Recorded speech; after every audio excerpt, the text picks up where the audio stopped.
Welcome back everybody to How Fast Will It Go, and today we're dealing with the 2021 Bentley Flying Spur.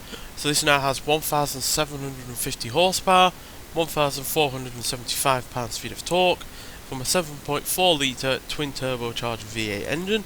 Still has its all-wheel drive system when it now weighs 4,036 pounds, and it can do 0 to 60 in 2.158 seconds and 0 to 103.951 seconds. So yeah, it's definitely a much quicker car now in a straight line, either with this engine or with the normal engine upgraded. It can still get over 1,000 horsepower, but this is the most powerful engine you can put in this car, and therefore that's why it's super quick in terms of acceleration, even though it's hardly a lightweight car still, even with the upgrades that we've given it. So yeah, we're looking to see what we can do in comparison to the only other quick Bentley that we've had on this series so far, which is the Continental GT convertible, which managed 278 miles an hour. We have had the Turbo R from the 90s, but that only managed 266, so I imagine we'll comfortably beat that. But in comparison to the Continental, yeah, we might well not be able to do as well, given we are obviously a much larger car that is heavier. But still, let's get out there and see what it can do.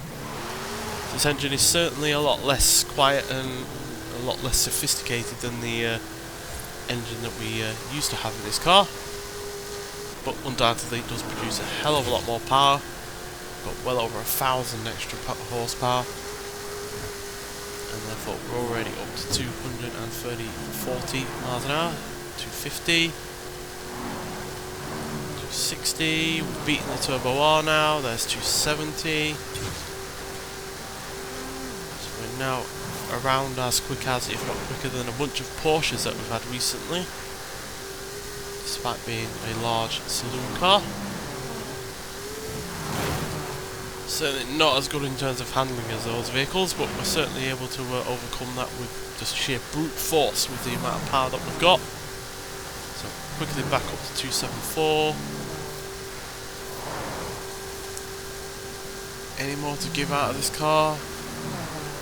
We certainly will gain speed on the downhill section that's coming up now, but it's about what the engine can do under its own power and not with the aid of gravity. So there's 277, 278, briefly, coming back down now, 275,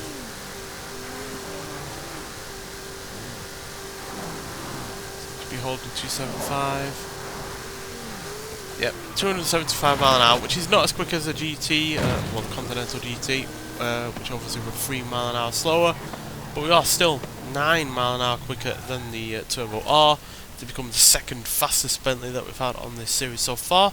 And considering this is quite a heavy saloon car, that is still a mightily impressive top speed, especially when you consider it matches the likes of an Aston Martin DBS, a Porsche 718 Cayman GT4 RS, a Hot Wheels twin mill, a Toyota Celica SSI, and a Mercedes-Benz AMG CLK GTR, even a McLaren F1, P1, and a Ferrari J40 and a Lamborghini Centenario were only able to go as fast as this, while we've beaten the 2023 Porsche 911 GT3 RS, the Ginetta G10 RM, a Alfa Romeo 155 Q4, Cadillac CT4V Blackwing, and a Audi RS5 Coupe.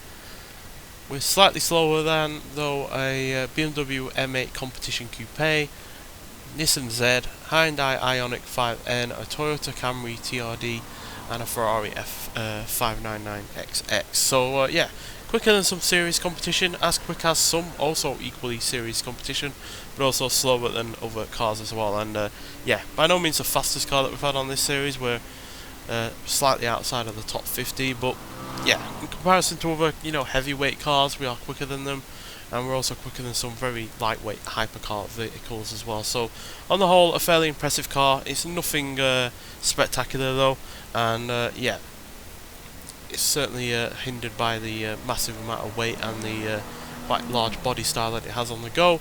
But to be honest, it could have been a lot slower given all of that's going against it.